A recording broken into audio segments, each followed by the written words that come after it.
నమస్తే friends, welcome back to అమ్మ చేతి కమ్మదనం. ఈరోజు రెసిపీ వచ్చేసి పచ్చి రొయ్యలు ములక్కాడ కర్రీ. పచ్చి రొయ్యలు ములక్కాడ కర్రీ చేయడం కోసం స్టవ్ ఆన్ చేసుకుని కడాయి పెట్టుకుని ఆయిల్ వేసుకోవాలి. సన్నగా కట్ చేసుకున్న ఉల్లిపాయలు వేసుకోవాలి. 1 స్పూన్ పసుపు, టేస్ట్కి తగినంత సాల్ట్ వేసుకుని ఈ ఉల్లిపాయలన్నీ బాగా మగ్గించుకోవాలి.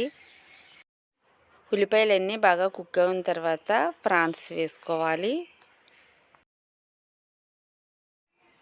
ప్రాన్స్ అయితే బాగా ఫ్రై చేసుకోవాలి.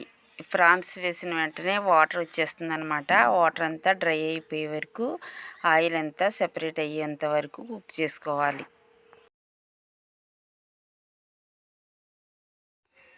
చూడండి, ప్రాన్స్ అయితే బాగా కుక్ అవ్వాయి. ఇప్పుడు కట్ చేసుకున్న మునక్కాడ ముక్కలను వేసుకోవాలి. మునక్కాడ ముక్కలు పచ్చివాసన పోయే వరకు ఫ్రై చేసుకోవాలి. ఇప్పుడైతే మూత పెట్టుకుని కుక్ చేసుకోవాలి.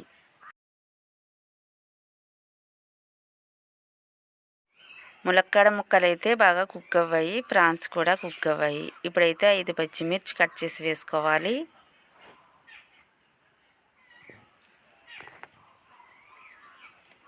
అలాగే 4 స్పూన్లు కారం వేసుకోవాలి. ఈ కర్రీని అంతా బాగా ఒకసారి మిక్స్ చేసుకుని మూత పెట్టుకుని కుక్ చేసుకోవాలి. దసరా హాలిడేస్కి అయితే మా అమ్మ వాళ్ళ ఇంటికి వచ్చాము.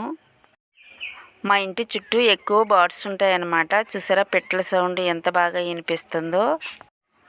ఈ కర్రీని కారం వేసుకున్న తర్వాత ఇలా మూత పెట్టుకుని కుక్ చేసుకోవాలి. ఇలా ఆయిల్ సెపరేట్ అవుతుంది కదా, అప్పుడైతే తగినంత వాటర్ వేసుకోవాలి.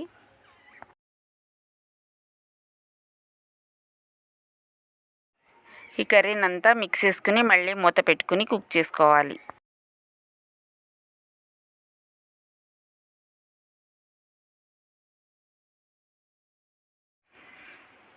చూడండి, కర్రీ అయితే కుక్ అయింది. ఈ మునక్కాడ ముక్కలన్నీ బాగా కుక్ అయిన తర్వాత కొద్దిగా చింతపండు రసం వేసుకోవాలి.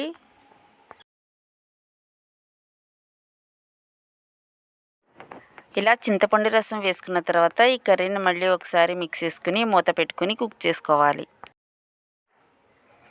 కర్రీ అయితే కుక్ అయింది. ఇప్పుడైతే దంచిన మసాలా వేసుకోవాలి.